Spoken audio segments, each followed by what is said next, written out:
Hey guys, Kev here, and I wanted to do a sort of update on the Growler here. So the White Mountain Knives exclusive Divo Growler is starting to land with people, and we've had some questions. I've gotten some DMs, and some other people have mentioned in comments and whatnot that their detents are really light and it's failing and that kind of stuff. So what I wanted to do is just quickly go over a couple of things about the knife. First off, in no way am I trying to say that anybody is wrong or is lying or doesn't know what they're talking about. That's not at all what I'm getting at here. I just want to tell you a little bit about the knife and give you my experience because I've spent about a year with this thing at this point. Okay, it's been like 8 months, but I've spent a long time with this knife. So I've gotten used to it, and I think that makes a difference. I think there's a break-in period to the knife and then to you learning how to use the knife or something. I don't know how to best explain it, but just from the process of sending these out for review and at the shows and whatnot, it always seems like it takes a second. And even myself, right? It seems like it takes a second to get used to how to flick the knife and that kind of stuff. I actually grabbed 3 of them. So I have a big box of these in my office right now. And I have checked maybe 15 out of 50 of them. I went and I grabbed 3 out of the pile that I did not check. Now, you're going to have to trust me here, obviously.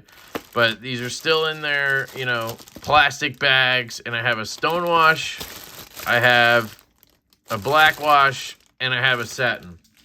And what I was going to do is unbox them as I talk about this. So I can kind of show you what I'm talking about exactly. And you can see right there, I just failed it myself. And basically, the long and the short of it, if you just want to get out of here, is you just don't want to stick your finger all the way in the hole. And you just want to flick at the top of the hole. So it's a larger sized hole. And I think for some people, that's just not their style, right? You might just not like having a larger size hole. I can't do anything about that at this point. It was a design choice. We really like the larger size hole. It makes it, for me at least, easy to thumb flick. It makes it real easy to slow roll out. When I actually use my knives, I usually kind of just slow roll them out because I'm usually like downstairs doing a bunch of stuff. I'm not going to I just kind of grab it, open it, and use it, right? And it works great for that. And then obviously you can thumb flick it with a larger size hole. But it does make the reverse flick a little difficult if you're not used to it. So like when you first pick up this knife compared to, I don't know, something with a smaller hole. Here's the F5.5. With the F5, you kind of just put your finger in the hole. There's nowhere else to go, right?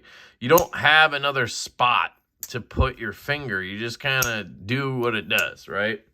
On this knife, you have areas. Like you can go down here.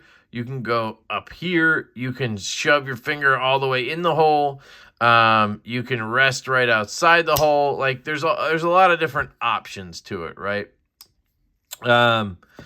And so I think that's a little bit what's going on.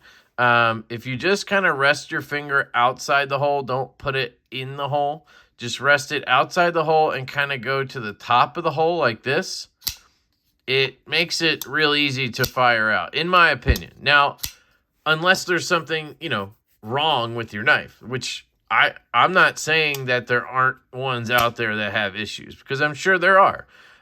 White Mountain Knives has a small team of people, and they can't QC check every knife. Unless you ask on your order for another QC check, they don't check it before shipping, I don't think. So their mentality is they ship the knives. If somebody has an issue, they reach out. I've had a good number of knives that I've gotten from White Mountain Knives that I've had to just get replaced. And then they replace it, no problem, and you're good, right? And that's what would happen in this case if you have an issue. Hit up White Mountain Knives at whitemountainKnives@gmail.com, and they will take care of you. We also have a reserve here if needed, but anyway, you just hit up White Mountain Knives if you do have an issue with the knife. But I just wanted to give you guys a couple, I guess, tips or whatever. Just kind of rest outside the hole and try to go to the top of the hole. That's what I've found since, having one of these basically in my rotation for months now, right? Another thing is I have noticed that these come a little bit dry, it seems like. So I just had to add a dot of KPL heavy. You can use Gunny Glide. You could use regular KPL if that's what you have. And just add a dot to that detent ball. You don't have to take the knife apart.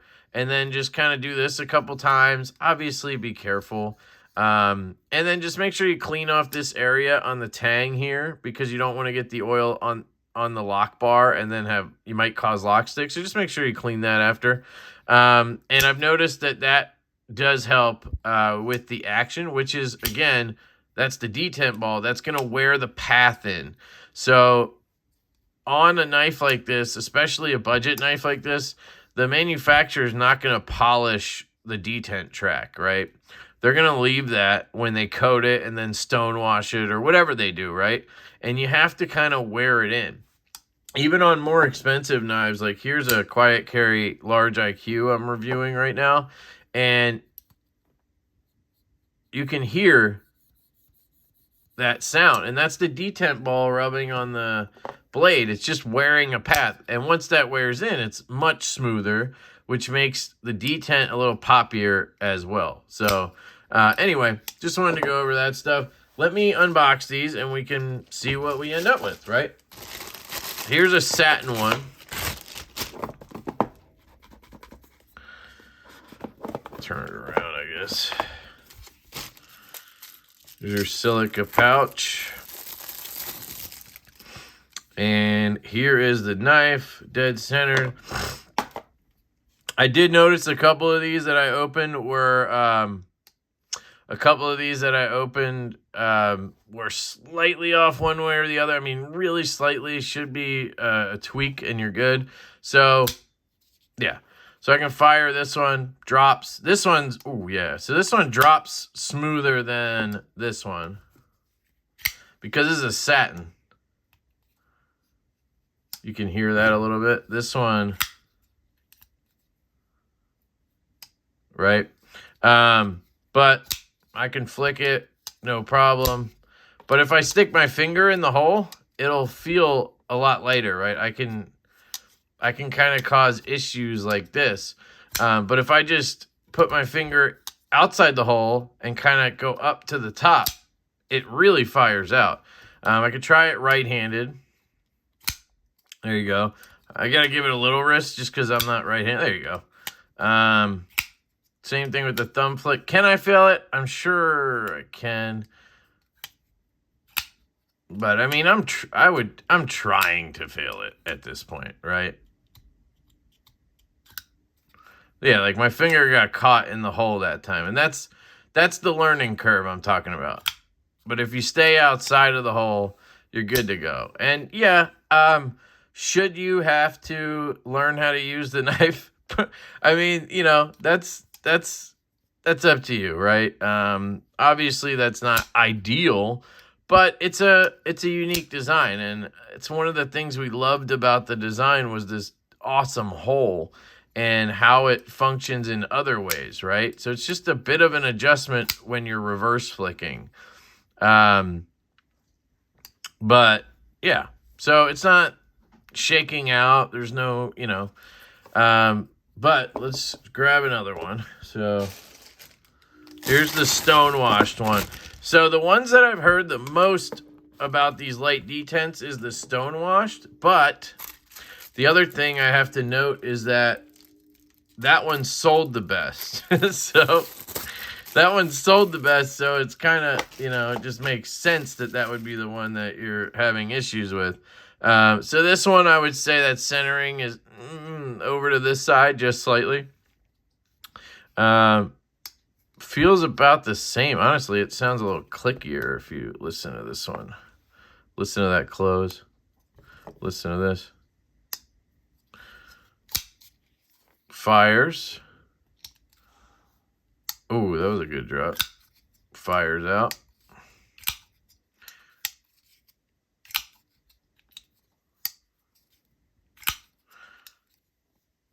This one wants to drop shut. Oops, caught my finger on the back there.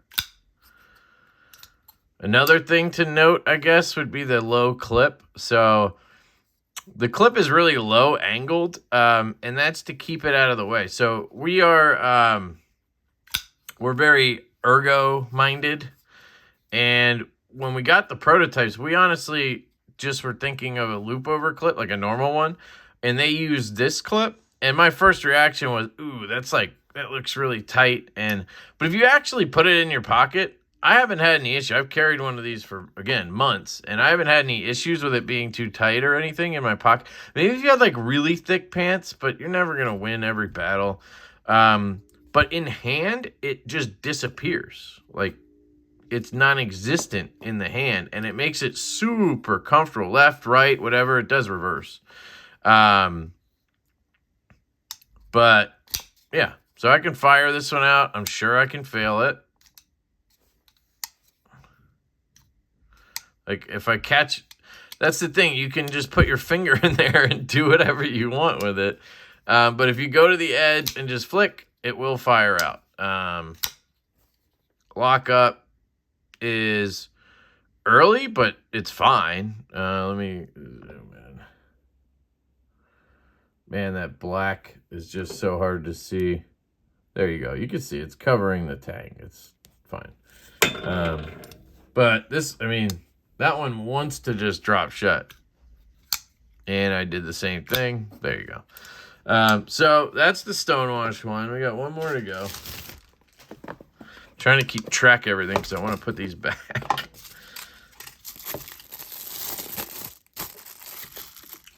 All right, here we go. Blackwash. This one, maybe over to that side just slightly. It's hard with the camera angle.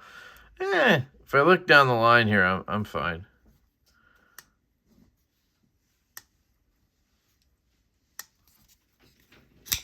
Yeah, see, this one feels fine too. And I would note that the, clean that off a little bit. It is a black wash as well, so it's coated and then it's tumbled. So it does look a little rough. This one isn't perfect, that's for sure. This is the one I've been carrying. And this one has some lines in it and stuff like that too. That's just kind of the nature of it. The satin ones, it's a very high polished satin, so it's crazy. And it's 14C28N, which is a steel that scratches very easily. So if it's going to be a user knife, you're going to scratch this puppy up. But again, that's just the nature of the steel and the finish and everything. But this is kind of what it's going to probably look like after you use it a little bit. This one I've been using. This one's fresh. So, you know, a little wipe down, a little oil might help too. But detent feels great on this one. So they all feel fine. Would I want them to be stronger? Sure. Yeah. But I can manipulate them all. I don't have any issues. So that's just a quick kind of rundown of it. I felt like I should do that because, I don't know, it just seemed like there was a lot of people mentioning things, and I don't want to, you know, just leave everybody hanging while they think something's wrong. Give this stuff a shot is what I would say. Is if you have one and you feel like your detent's, you know, like way too light, I can fail it real easily. Give these things a try, and if you still feel that way, you can always, you know, return it. You can get it replaced and ask for a stronger detent if you want. you know, you can just hit us up. But so what I do is I take a Q-tip with a little KPL heavy. I get in there, hit that detent ball. You don't have to go crazy or anything. And then I just open and close it like this. Then I grab a cloth like this. So I don't open it all the way yet. I just kind of go like this to let it wear in. You can hear it wearing that path in. It takes a minute, you know. You got to carry the knife for a little bit for it to break in. But then I take the cloth and just hit it over the top like this and just wipe off any excess up there. And then you just go back to, you know, fidgeting with your knife or whatever. If you want to check that spot, you know, but I guess the point is that you do kind of have to mentally check yourself where you're putting your finger, when you're flicking the knife, you know, and then it becomes second nature. Once you've had the knife long enough, it's just second nature to do it. Unless you're left-handed and you're trying to do it right-handed under a camera randomly.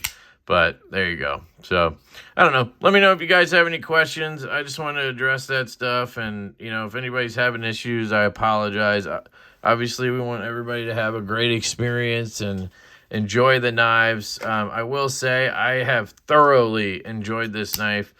Cutting with it is absolutely fantastic. As far as I can tell, the edges came razor sharp. It's a great flat grind.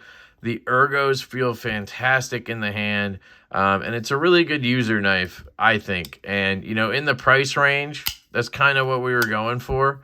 Obviously, we want it to be fun to use as well. So definitely not saying that wasn't part of it. I'm a big, you know, action guy. But it is a budget knife. So keep that in mind. But let me know what you guys think down below. And again, I'm not trying to question anybody or whatever. I'm just trying to help and make sure everybody has the best experience they can. And if you're not happy, you just let us know. You know, we're not, you know, I hope you guys know that by now. But anyway, I love you guys. I hope you have an absolutely fantastic day.